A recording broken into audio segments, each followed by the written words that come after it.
hello out there. Good morning, good afternoon, good evening from wherever you are tuning in from. Please do say hello and let us know where you're joining us from. This is the Smarter Career Moves LinkedIn Live show, and I'm Annette Richmond, the host. And I'm so excited to have Valerie Nielsen as my guest today.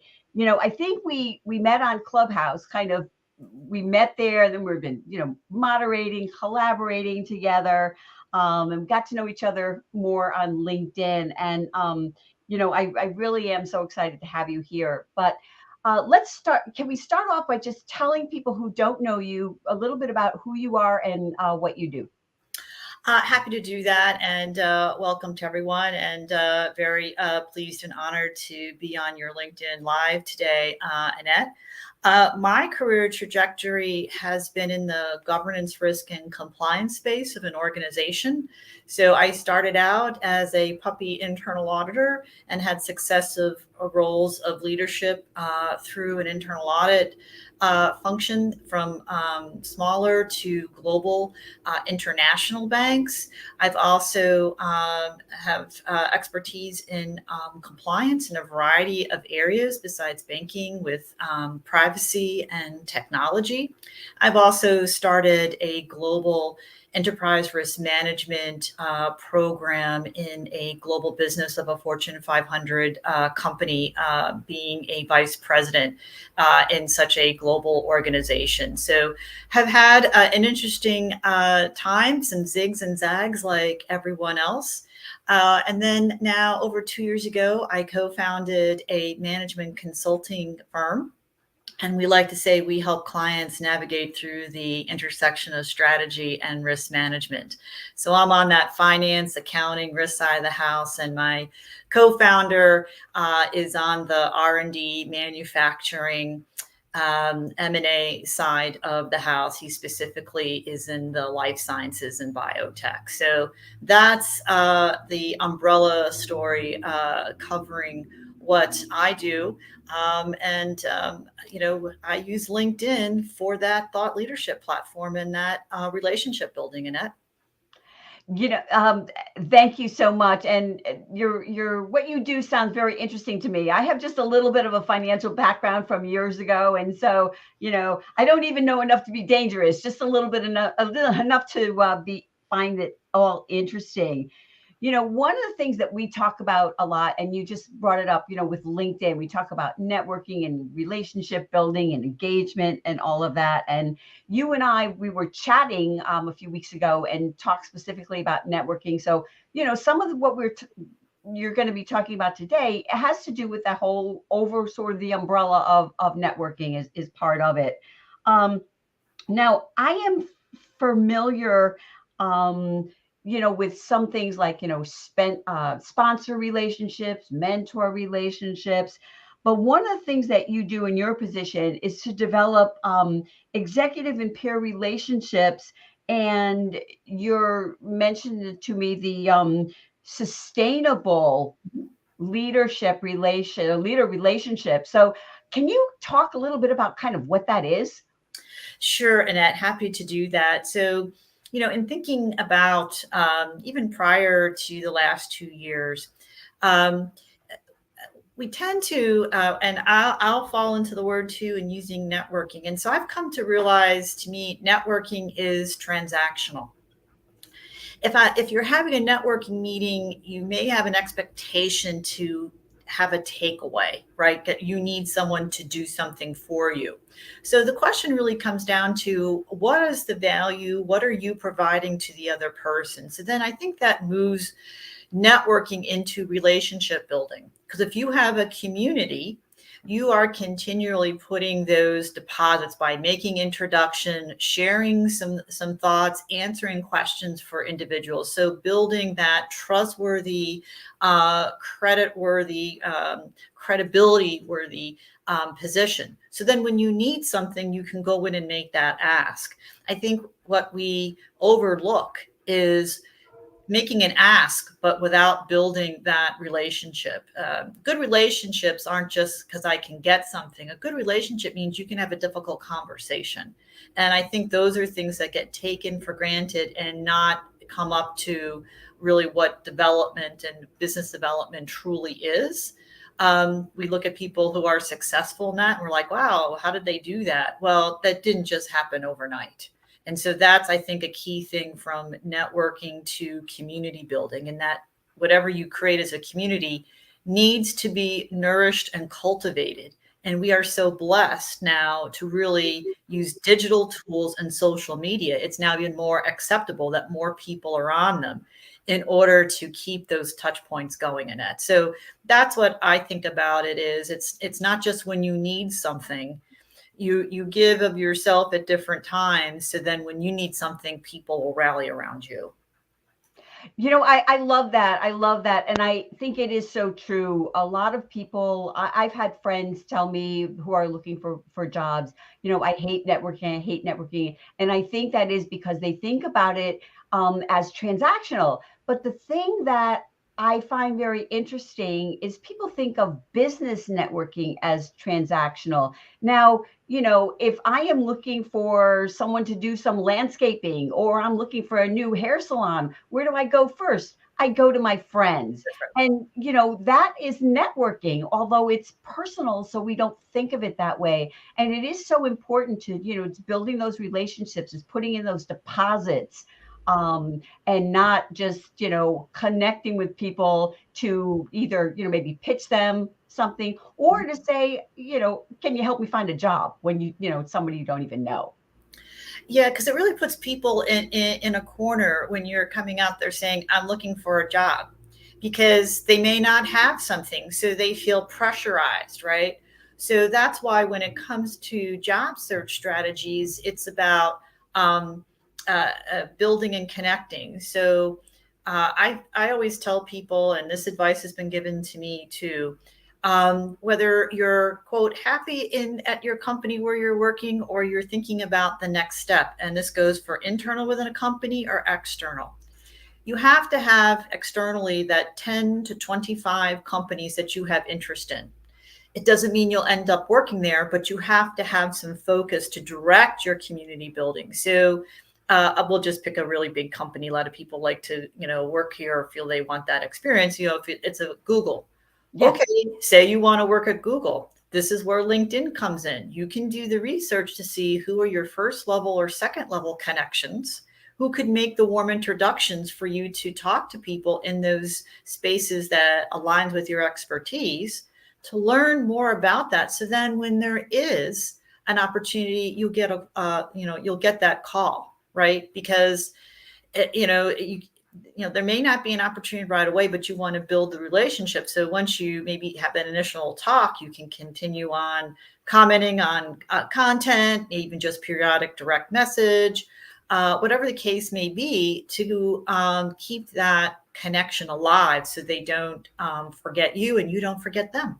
Yeah, that is so true. That is so true. It needs to be sort of your life. Part of your life is networking. It's not just, when I'm in business and I need some new clients, or, I'm looking for a job and I'm scrambling around to an in-person event, handing everybody my business card, like that's like throwing spaghetti up against the wall and just hoping something sticks. But, I'd like to turn back a little bit to, what you do at your business, with, developing these peer leader, executive and peer relationships at business. Now, businesses are in the business of business. So what is the sort of the positive impact that this type of relationship can have for a business?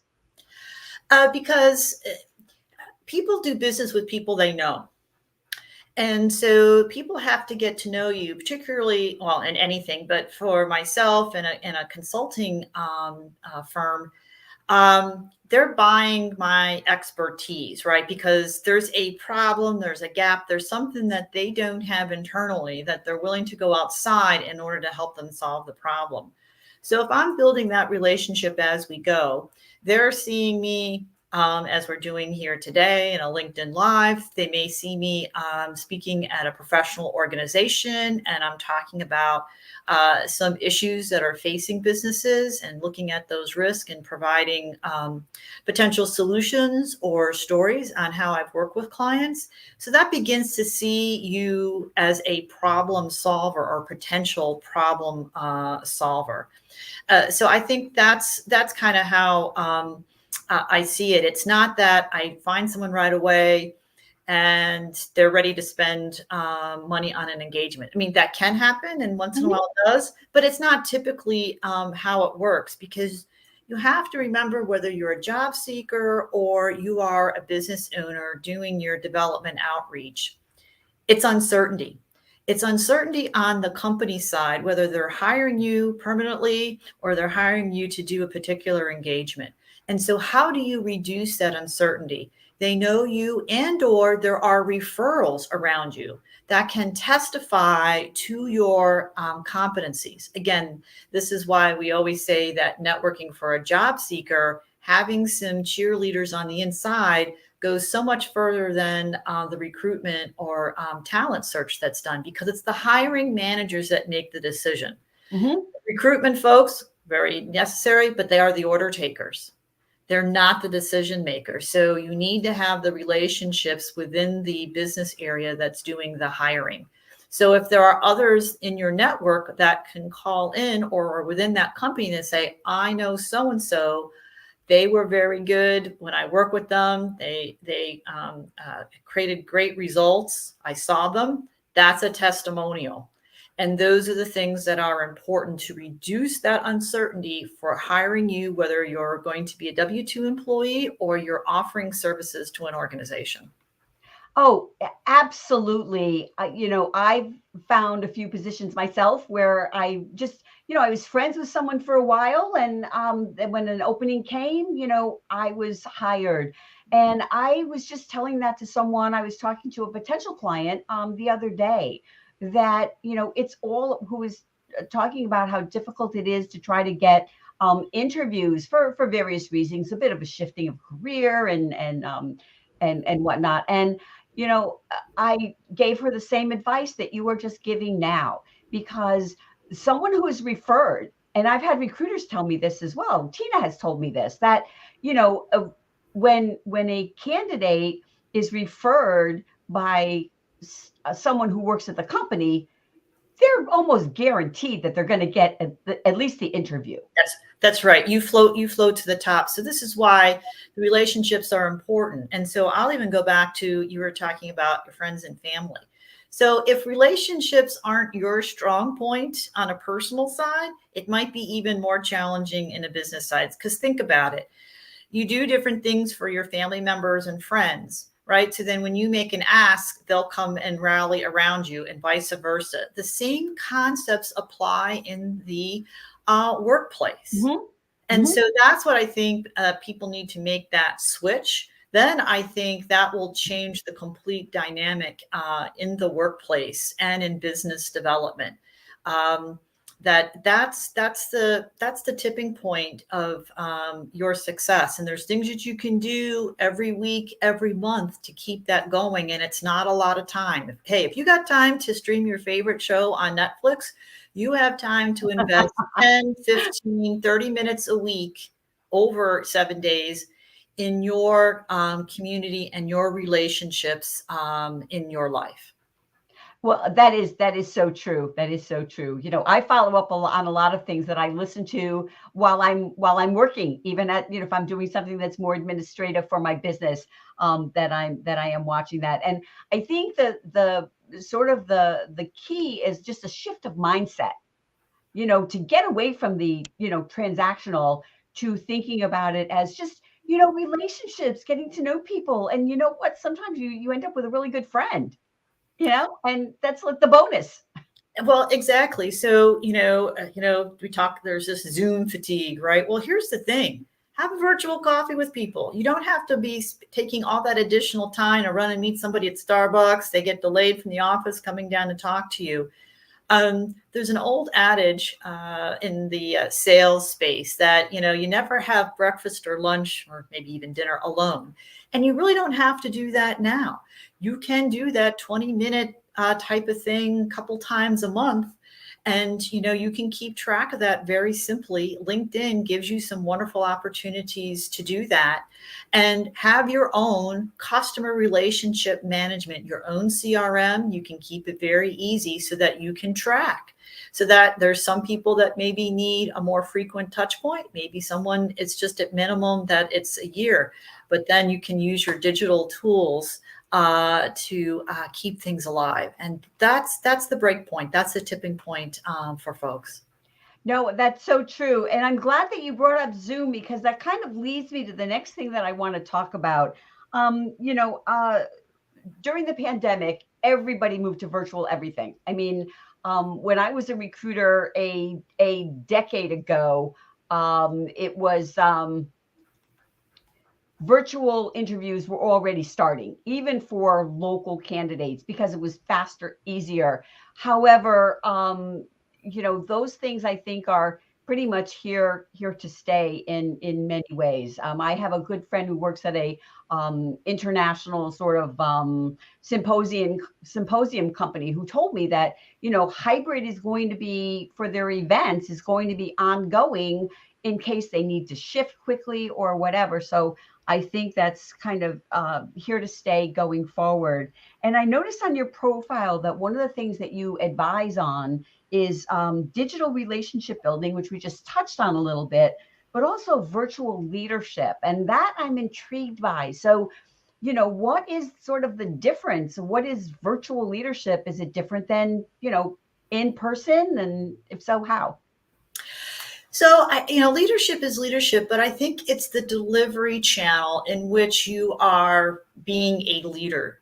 So I think that's what is different. So I think we've relied on in-person because that's what was really mostly available to us. And so what happened when going the virtual environment, it raised all the gaps that already existed, but we took things for granted. We relied so much on that hallway conversation than being intentional in what we do. So virtual has made us think about purpose, intent, and being deliberate in what we do, and reach out and talking to people rather than relying on passing by somebody's cube. That's very different for individuals, because maybe then they haven't thought about their own communication and outreach and touch base with people. It's forced us to be better. So in that virtual environment, there's some different things. We all talk about getting the right lighting. We almost all have TV at home now. So those are some of the tactical things that we've all kind of been struggling with to be better. But that's it, because here's the thing, a lot of people are in that social media virtual environment. And so how do you, if you're not somehow connecting that to some degree, you're missing out. And no need to miss out. You don't have to have it 100% of your life, but having it as a component, as an additional channel for outreach, I think makes your holistic approach much more meaningful. So that's what I would say when it comes to virtual. Again, you embracing the virtual meeting. Maybe that's the audio message that you may send to people. I know then, the next thing I bet is on questions popping up on people's minds here on the live stream today. Well, I'm going in person, so what does it matter? Well, here's my suggestion: how you blend that social media component when you're in person. I was at a in-person event last night, and what do? Not many people know on LinkedIn about the QR code. We all have QR codes for our profiles, and you're able to access that. And what you can do is if you're standing with somebody, they can scan your QR code and magically your profile comes up and they can hit the connect button. Mm-hmm. So all can do that at the time that you're being in person. So then you have the connection request, you accept, and then that gives you an opportunity to follow up, in 24 hours to see what with that message saying, hey, great meeting you, to start the digital conversation. So that's one strategy that I offer to individuals in blending that virtual world with in person. Because they're all wonderful tools and they all have their place, but you have to know how to use them. That's the trick. That's true. And that is so much more efficient and effective than coming home with a handful of business cards. And you Well, look at them and, you're just like, okay, who is that? What do we talk about? Because you don't have the face, you don't have that to just prompt you to remember. Well, exactly. And here's the other thing. This is why I use it. It's a great icebreaker, folks. People remember you because nobody knows about this. And so sometimes it's hard to come in and break into those little groups of 2s and 3s out there when you're in person. That's why there's some good about virtual. You can be in a virtual situation and talk to 20 people. And so in a way that's effective. Then when you go to a virtual event, people tend to clump together. Yeah. So what a wonderful icebreaker to create energy and conversation.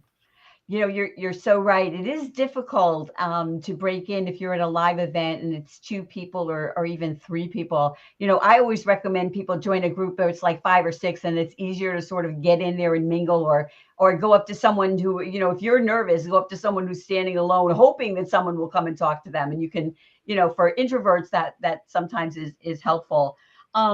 So, I have to say, before chatting with you a few weeks ago, we really had a great conversation. I wasn't aware of your LinkedIn live show, Executive Leaders Can We Talk? Behind the scenes leader discussion. And I have to say, I watched one of your interviews on storytelling. I know it's a series, you did more than one. You did an interview with award-winning journalist Rafer Wagel, I think is correct pronunciation. And I highly recommend any content creators who are, watching this now or on the replay to go and watch that episode, because it is so fabulous and so much great information shared. So my question for you is, what was kind of the impetus for you to decide to, start this show? And how do you choose your guests or topics? Sure, Annette, great question. So it started last summer through Clubhouse because where we were under the club that we were doing our LinkedIn rooms, one of the club founders was talking about, we're happy to support other shows. So that's where I thought, okay, let me, go this direction, because I do feel so much about community building and outreach. And so I thought I would just do a Clubhouse room. And one of our mutual LinkedIn friends, Juanita Z from the Online Business Academy, I booked a little time with her to give me some pointers on starting LinkedIn. Well, no, I some things on Clubhouse actually. And so she said to me, well, what about LinkedIn Live? And I'm like, why would I do a LinkedIn Live? And honestly, I was like, well, why would I do that? And so she talked to me about how to even simulcast into both places and all this kind of thing. So I did that. And I realized that Clubhouse is a place, I am a fan, but really my base was over in LinkedIn land. And I thought, well, I'm not going to worry about a room here and trying to drag people from different, media platforms. I think I'm just going to focus on LinkedIn Live. And I came up with the concept because those are the type of people that I'm reaching out to, because those are the buyers of the services for my co-founder and myself. So I wanted to create something as we'll use a marketing term, at the top of the funnel to create awareness. Sorry, I had to put in a technical marketing term out there. And that not just showcasing myself, but bringing different experts and focusing on risk and in different areas. And it has been very, very successful. It does take time to build. I break all the rules with it. I don't do it every week. I mean, Annette, you do this every week. I don't. I do it when I have guests scheduled, and I'll even, I can be inspired myself, or depending on how the guests sign up, I'll do mini series. 2 or 3 in a row on particular topics. And my audience has come to appreciate that. And I built what we talked about, trust and credibility in what I present. So when there is an event out there, people will come because they know I put out credible content and I have credible speakers that are willing to share and provide insights and to also extend their community to mine when it comes to the LinkedIn Live. So that's how that came about. I would say, obviously, that's not for everyone, but you can be a guest on shows. There's a lot of things you can do.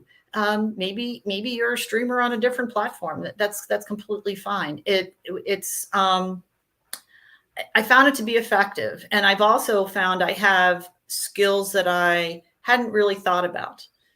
They've been honed from Clubhouse moderation, but being an interviewer, facilitator, those are skills that have come out that I haven't really thought about. It's almost like, gosh, I feel like I should have my own talk show now. I end up on the next Oprah. That might be, maybe that's something to think about. I have no idea. I mean, I've not had any interest in podcasting, but maybe there's something there. I have no idea. So trying different things in your community building may also raise awareness to skills and interests you didn't know you had, but you don't know unless you try. I don't think there's anything really as failure. A person can fail many times, but you're not a failure until you call yourself, or someone calls you that you're a failure, right? So human beings learn by trying, and you learn by experience. So when you stumble, that's normal, because otherwise you wouldn't have learned. If things were going well, you wouldn't learn as much. Oh, that is absolutely so true. I mean, if you are never making mistakes or failing in any way, then you're not really doing anything. You're just kind of coasting along. And as I told you before we went live today, you are terrific at it. You really are a great interviewer. I enjoy that show so much, and I'm going to go back and watch others.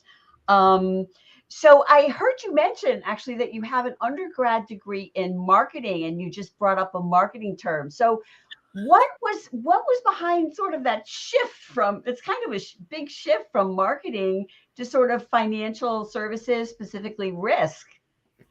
Well, I tell you, it was probably that I was afraid of accounting as an undergraduate because I thought it'd be too hard. Of course, what's laughable is I later on in my career, I went back, took some more accounting classes, and passed the CPA exam. So it's really kind of a chuckle. But that was it. I was definitely kind of guided and coached about business administration, and that was a really good choice for me. So I did marketing because I thought, oh, there's too much math and finance and accounting. I'm like, what do I want to do that for? So I did, and then I have a minor in international business and a concentration in Spanish, because I thought, oh, maybe I'll go do something with that. But I always liked banking, and so I had 2 summers where I was a teller in a retail branch. And that's what really kind of, I don't want to say love of financial services and banking, but that kind of environment and what was done there was great, because you learn one of the key jobs in a financial institution and how things work. So that was some of that kind of launching pad for me to eventually find my way into financial services and to really build career experience in that industry. Wow. It's so funny that you would mention that, being a teller. That was my very first job. I was a bank teller. I talk about all the time how I was a non-traditional student, and I dropped out of college. I didn't even finish the first semester. And, of course, I had to get a job, and I actually walked into a bank and said, okay, I want a job. And they hired me. So it's so funny. But, beyond even the money, the financial part of that, I think you learn a lot about just dealing with people and communication skills that, I think that was one of the things that helped me develop better communication skills early on in my career. So it's so funny to find that, like, we have that in common. I never would have guessed that. So tell me, what do you enjoy most about what you do? What I've liked is the freedom to create and be a thought leader.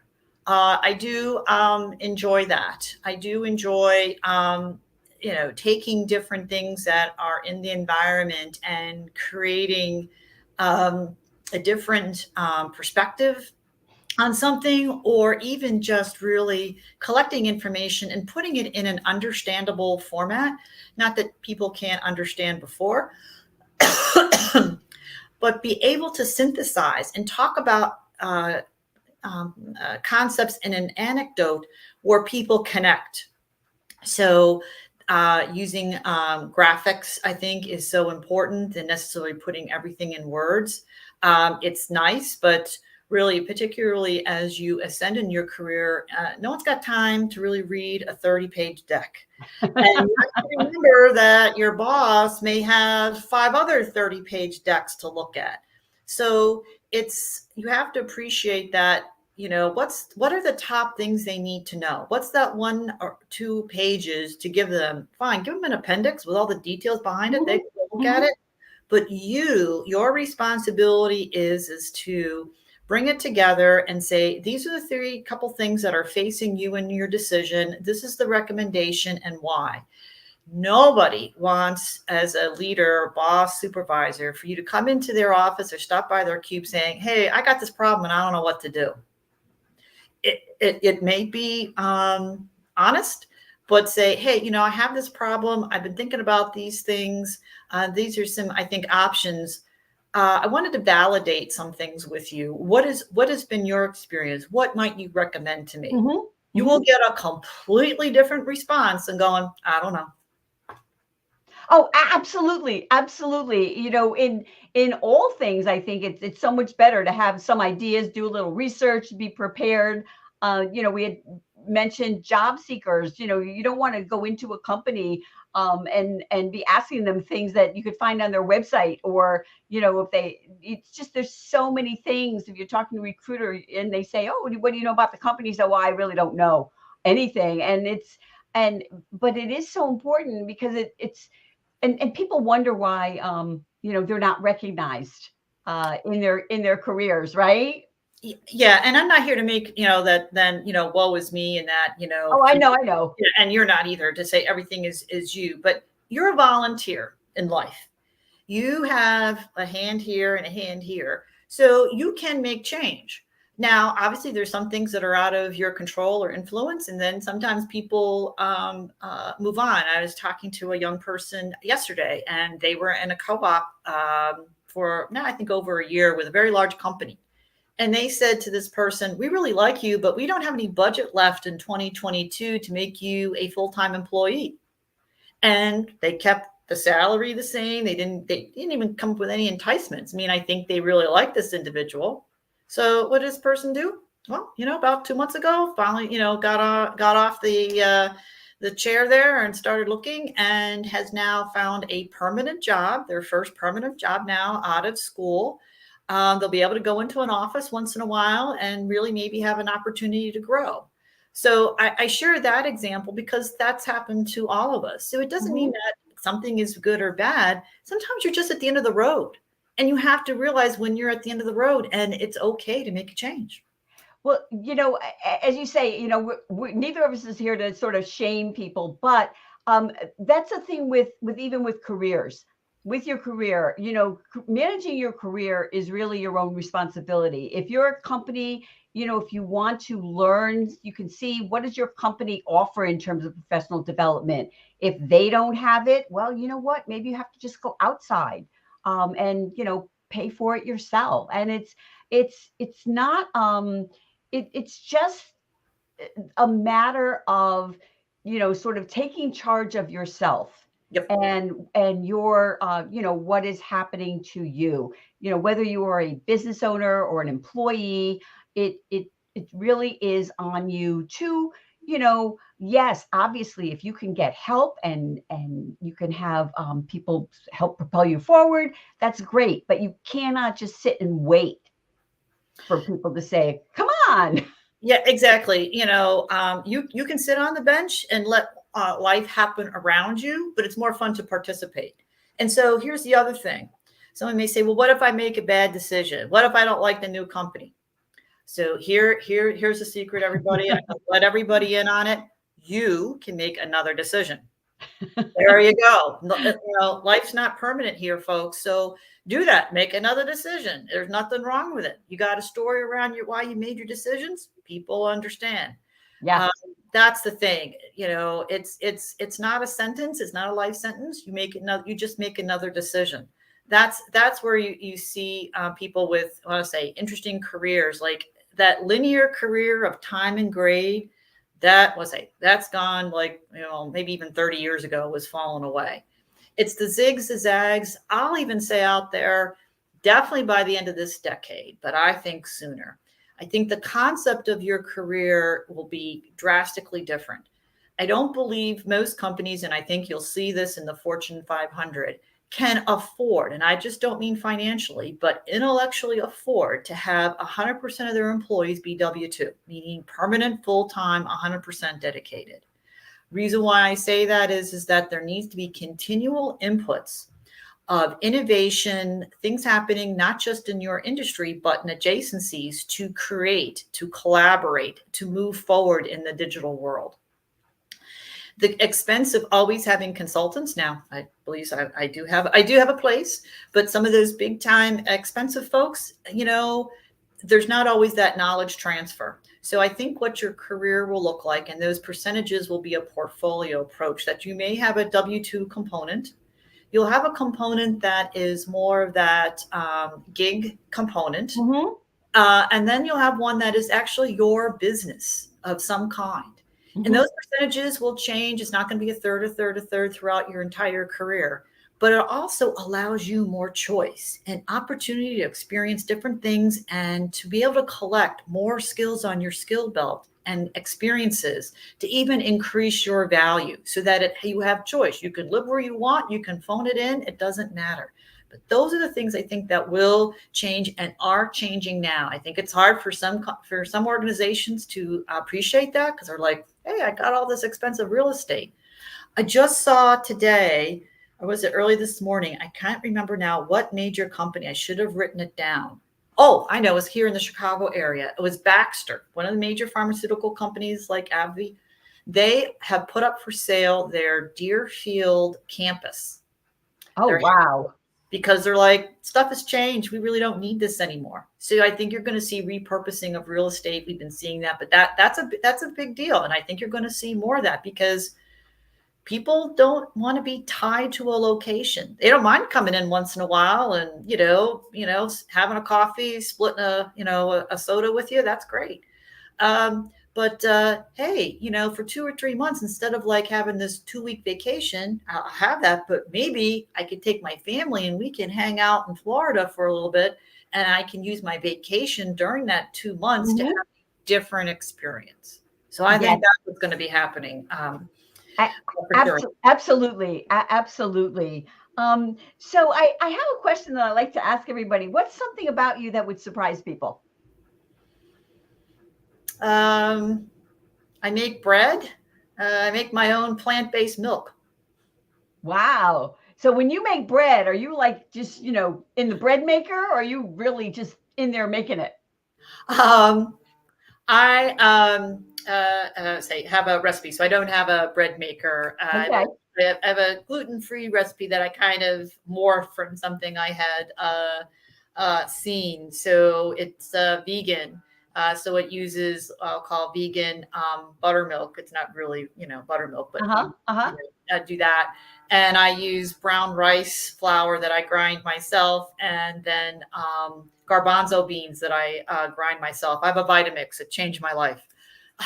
So that's what I do, and it tastes pretty darn good. And there's no preservatives or any of that kind of stuff in it, and it's on demand. I've learned.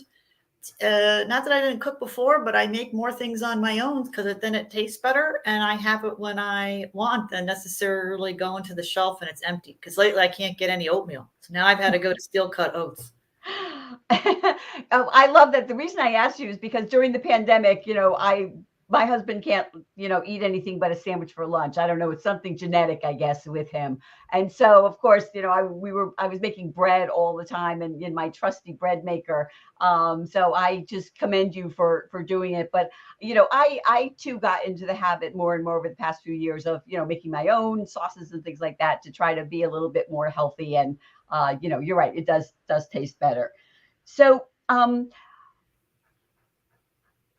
I ask each of my questions. This is something I think I stole it from somebody. I think it was from Nick Rayburn. I ask each of my guests to give me a question for the next guest who they don't know who that is. So the question for you from my previous guest is, what does success mean to you?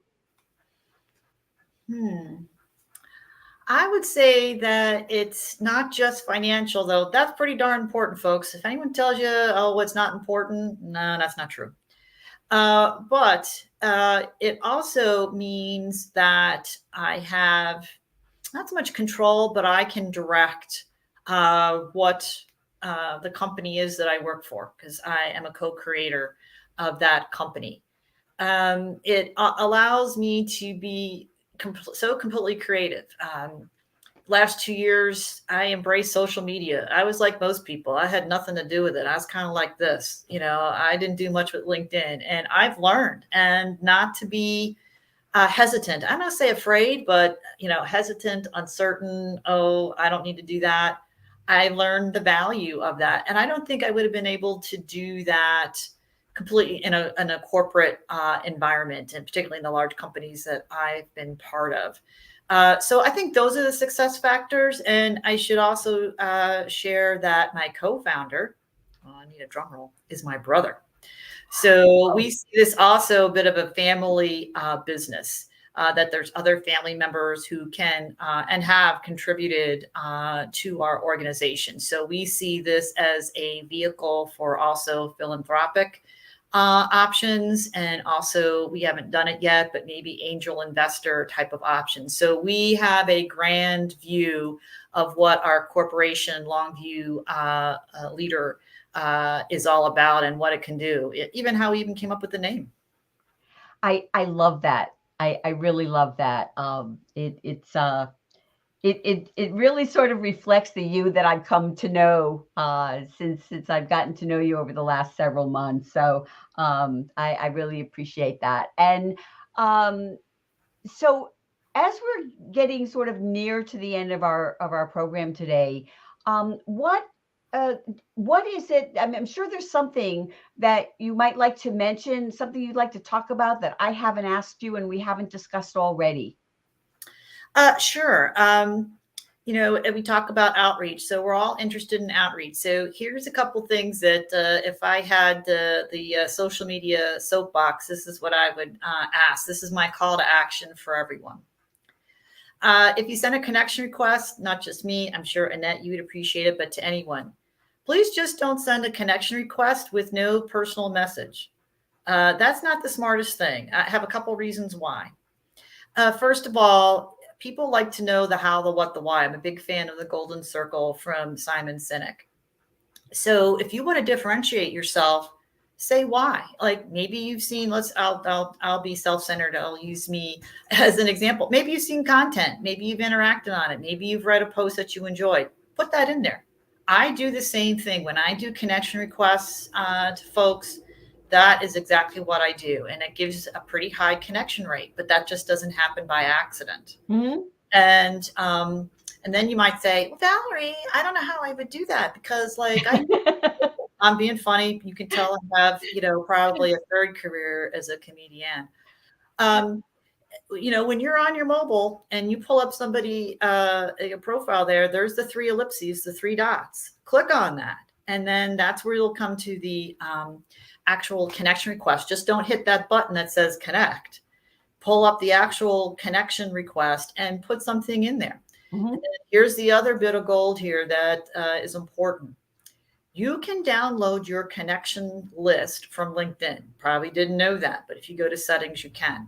And here's the other bit of great news. You can also download your messages. So if you can, or somebody in your community that can, they can connect those spreadsheets. So you can see then when your last messages or what you talked about with somebody. So that can really facilitate your own CRM in what you do and your outreach. So this is why I say that connection message is so critical, because then when you go back to that person, you can say, hey, you know, I know when we were talking last, you had this, or hey, you got a new dog, or your son got married. How did that go? You know, how's it? You know, wow, that's a personal connection. And those, again, that's the money we all leave on the table. Maybe it's Bitcoin for you, but that's the money you leave on the table.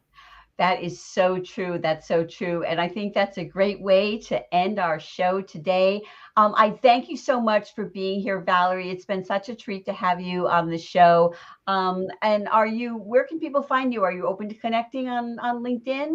I most certainly am. So you can connect with me on my individual page. And I also would love for you to follow the company, Longview Leader Corporation. We're trying to get to 500 so we can do a newsletter on our company page.